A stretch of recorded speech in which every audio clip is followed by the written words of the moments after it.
Cô Hậu xin chào tất cả các em. Hôm nay thì cô Hậu sẽ hướng dẫn cho các em học bài phân bón hóa học chương trình hóa học 11 cơ bản ha. Phân bón hóa học thì hình chung thì chúng ta sẽ có phân đạm, phân lân và phân kali và một số các cái loại phân khác ha. Thì đầu tiên chúng ta sẽ đi vào phân đạm. Thì phân đạm chứa thành phần chất dinh dưỡng đó là nitơ ha.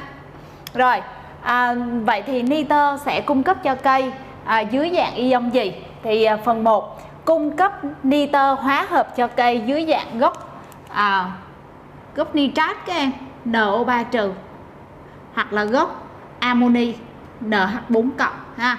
Thì nitơ nó nằm dưới dạng hai cái ion như vậy thì cây sẽ hấp thụ được.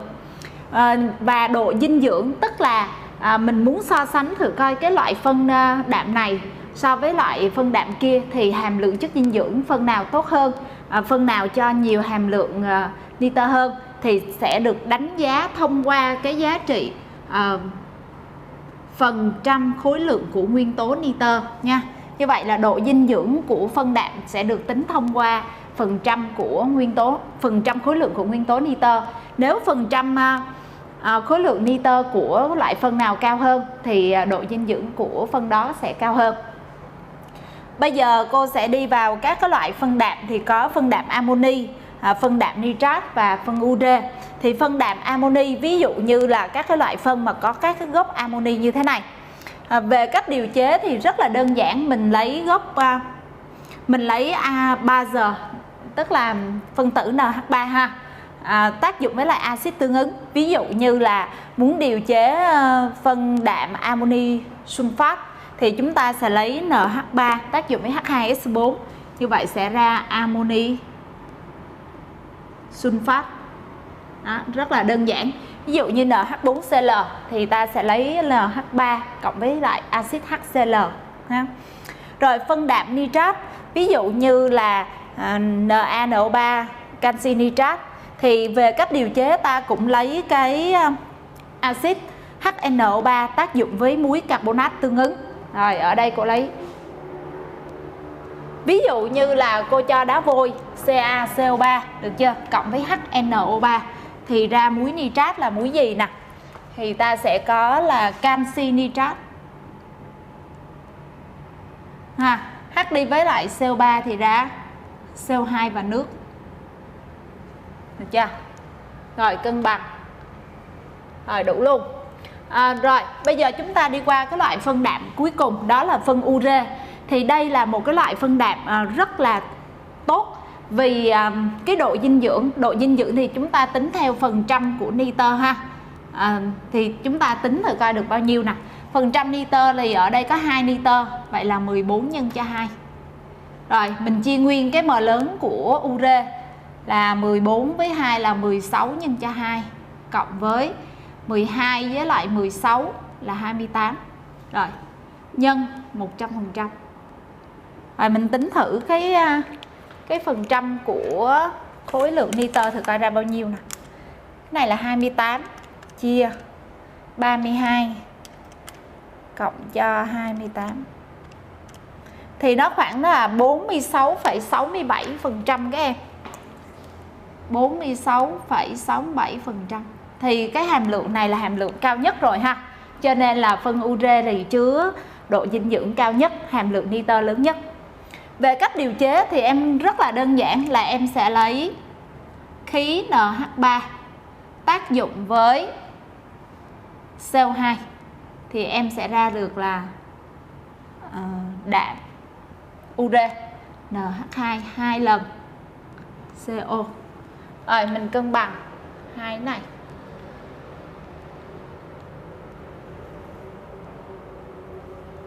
Này cộng thêm nước nữa nha các em. Rồi. 2 nitơ 4H6 rồi CO2 rồi đủ nha các em. Và có một cái điều là gì? Ure trong thực tế thì em tự tưởng nó giống y chang như là cái đường cát trắng của chúng ta ha. Nếu mà chúng ta đổ đường cát trắng ra một cái đĩa với lại là phân ure, em để một cái đĩa là chúng ta sẽ không thể nào phân biệt được đâu là đường cát trắng và đâu là ure. Chỉ có cách là các em để dưới cái quạt gió đó, cỡ khoảng hoặc là để ngoài trời thì ẩm ẩm một chút xíu, thì cỡ khoảng sau 10 phút là em sẽ biết liền. Thì em sẽ thấy rằng là cái dĩa mà đựng phân ure đó thì nó sẽ bị chảy rửa ra, do nó hấp thụ hơi nước ở trong không khí, tức là nó rất là dễ bị chảy nước và bị hút ẩm. Như vậy thì cô sẽ lấy ure nè, được chưa, cộng với lại hơi nước thì sẽ ra amoni carbonat. Amoni carbonat cân bằng hai nước. Rồi, như vậy là cô đã trình bày xong cái phần phân đạm. Chúng ta đi qua cái loại phân thứ hai, đó là phân lân. Thì phân lân sẽ cung cấp nguyên tố phốt pho cho cây dưới dạng ion phốt phát. Ion phốt phát.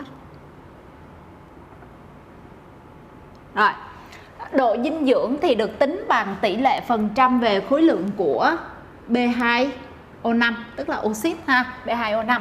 Thì nó có các cái loại phân như là phân super phốt phát nè, phân super thêm một cái loại là phân lân nung chảy nữa, thì cái đó mình tí nữa mình nói sau. Bây giờ chúng ta sẽ đi vào cái phần là phân super phốt phát. Thì chia làm hai loại là super phốt phát đơn và super phốt phát kép. Thì cái này cô cũng giải thích luôn ha. Theo như cô biết thì là super phốt phát đơn tức là em chỉ được điều chế thông qua một phương trình thôi, là một phương trình thôi nha. Quá trình sản xuất khá là đơn giản. Còn super phốt phát kép thì em phải thông qua hai cái quá trình, hai cái phương trình, cho nên được gọi là kép ha. Và super phốt phát đơn thì hàm lượng chất dinh dưỡng là chỉ từ 14 cho đến 20% khối lượng của B2O5. Như vậy là giá trị dinh dưỡng là thấp, đúng không? Như vậy mình sẽ coi là lý do tại sao ha. Rồi bây giờ muốn điều chế super phốt phát đơn thì em sẽ lấy quặng phosphoric hoặc là quặng apatit cũng được, miễn là cái chứa cái thành phần này, canxi phốt phát. Em cộng với lại là H2SO4 đặc. Như vậy đây là mình hiểu là axit mạnh ha. Rồi T độ thì sẽ ra muối là canxi dihydrophosphate. Rồi cộng với lại muối CaSO4. Thì ở đây thì cái muối này nè các em sẽ tan được trong nước, cho nên là cây sẽ hấp thụ được ha, và hấp thụ ra được cái nguyên tố phốt pho. Rồi bây giờ mình cân bằng một chút xíu đã. Ở đây có 2 phốt pho, 3 canxi, đúng không? 2 phốt pho là đủ rồi. Vậy là cái này ở đây phải có con số 2. Đó, và đây phải có con số 2. Rồi, đủ ha các bạn. Thì ở đây thì mình biết rằng là canxi dihydrophosphate là muối tan, đúng không? Và hấp thụ được trong đất, và cây sẽ hấp thụ được, tan được trong đất. Còn cái CaSO4 này là cái chất ít tan, mình có thể coi là ít kết tủa đi. Và nếu như lâu ngày thì nó sẽ làm cho cái đất của chúng ta sẽ bị phai màu, bị bạc màu ha. Và nó có thêm cái thành phần này nữa, cho nên là làm tụt giảm cái hàm lượng của B2O5 xuống, là còn có 14 cho đến 20% thôi, và thông qua một cái phản ứng duy nhất này ha, gọi là super phốt phát đơn. Còn super phốt phát kép thì hàm lượng dinh dưỡng đã được tăng lên. Bây giờ giải thích vì sao nè, mình sẽ có hai phương trình. Mình vẫn lấy quặng là ở đây cô xin lỗi, ở đây là BO4 nha. Đó, canxi phốt phát, quặng phosphoric, cộng với lại là H2SO4. Và cái này lần này là điều chế ra H3BO4 luôn, cộng với lại là, rồi vậy chỗ này phải là đặt T độ ha. Rồi sau đó em lấy cái H3BO4 này, em cộng trực tiếp với lại là COH2 lần để ra muối canxi dihydrophosphate cộng với nước. Rồi bây giờ cô sẽ cân bằng một chút. 3 canxi, 2 phốt pho, đúng không? 3 cái này. Rồi đủ. Rồi còn cái này thì tạo ra muối dihydrophosphate là 2 phốt pho, 1 canxi, 5, 6, 4, vậy đây 2 nước. Rồi như vậy thì chúng ta thấy rằng là gì? Super phốt phát kép là thông qua hai phương trình luôn nha. Kép có nghĩa là hai phương trình. Và em thấy rằng lúc này cái sản phẩm em thu được cuối cùng là nó chỉ có duy nhất một cái muối là canxi dihydrophosphate thôi, cho nên là cái độ dinh dưỡng của cái loại phân này được tăng lên là từ 40 đến 50% ha các bạn ha. Như vậy là xong cái phần mà phân lân thuộc loại super phosphate. Tiếp theo chúng ta sẽ đi qua phần phân lân nung chảy. Thì phân lân nung chảy là gồm muối canxi 2+, magie 2+ của ion phosphate và silicat. Thì những cái muối này là những cái muối kết tủa các em, muối không tan trong nước ha, cho nên là nó chỉ phù hợp cho những cái chất, những cái đất mà bị chua thôi. Tại vì đất chua thì nó có ion H+, cho nên ion H+ này vô sẽ hòa tan cái muối được nha. Rồi ở đây thì các em có thể là đọc thêm sách giáo khoa để thêm một số các cái kiến thức ha. Bây giờ cô đi qua cái loại phân thứ ba, đó là phân kali. Rất là đơn giản. Phân kali thì là cung cấp kali cho ion dưới dạng K+, ion K+ ha.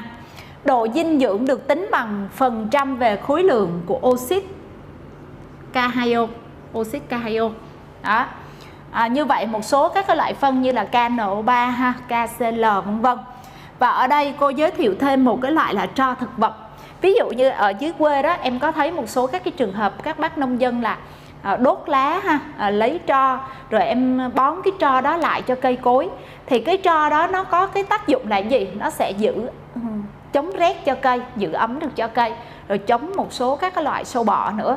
Thì trong tro thực vật đó các em, nó sẽ có một cái thành phần là K2CO3, tức là kali carbonate ha. Thì đó là một cái loại phân kali cũng rất là tốt cung cấp cho cây. Bây giờ chúng ta sẽ đi qua cái loại phân cuối cùng của bài, đó là một số các cái loại phân bón khác. Thì ở đây là có hai loại là phân hỗn hợp và phân phức hợp. Thêm cuối cùng là phân vi lượng. Thì đầu tiên chúng ta sẽ đi cái phần phân hỗn hợp và phân phức hợp. Tức là chúng ta sẽ kết hợp nhiều cái loại nguyên tố có trong một loại phân ha, gọi là phân hỗn hợp và phân phức hợp. Phân hỗn hợp ở đây là có phân NBK, N là nitơ, B là phosphor, K là kali. Thì đây một cái loại phân là cô nghĩ là bất kỳ một em học sinh nào cũng biết ha. Phân NBK rất là quen thuộc. Và ví dụ một cái loại phân thuộc loại NBK đó là phân nitrophosca, thì nó sẽ gồm là KNO3, tức là nó có kali, nitơ rồi đúng không? Thêm một cái muối là amoni, 2 gốc amoni ha, HBO4 đó. Đó là hỗn hợp hai cái muối này. Phân phức hợp có nghĩa là nó có thể không đầy đủ, không có đầy đủ 3 loại nguyên tố ha, mà ở đây thì vừa chứa nitơ và vừa chứa phosphor thôi. Một ví dụ đó là phân amophos. Amophos là phân chứa 2 gốc amoni, HBO4, HBO4 hóa trị 2 ha, và 1 gốc amoni, H2BO4. Hóa trị 2 là 2 gốc nè, hóa trị 1 gốc nè. Còn phân vi lượng em tưởng tượng giống như là đối với con người á, thì chúng ta phải cung cấp thêm các cái khoáng chất ha. Thì bây giờ phân vi lượng đối với lại cây trồng cũng vậy. Thì nó yêu cầu là một lượng nhỏ thôi, một lượng nhỏ các nguyên tố kim loại ở dạng hợp chất thôi. Nhưng mà nếu mà nhiều quá hoặc là không có thì cũng sẽ gây hại cho cây nha. Những cái phân như vậy thì thuộc lại là phân vi lượng. Phân vi lượng gồm một lượng nhỏ các nguyên tố kim loại ở dạng hợp chất, ví dụ như là kim loại mangan ha, bo nè, đó, rồi kẽm nè, đó, vân vân. Cái này nó giống như là khoáng chất vậy đó, thì nó cung cấp với một lượng rất là nhỏ thôi.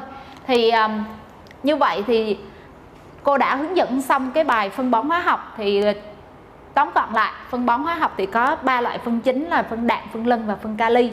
Và sau đó thì người ta sẽ kết hợp các cái loại phân này lại với nhau để được phân hỗn hợp và phân phức hợp ha.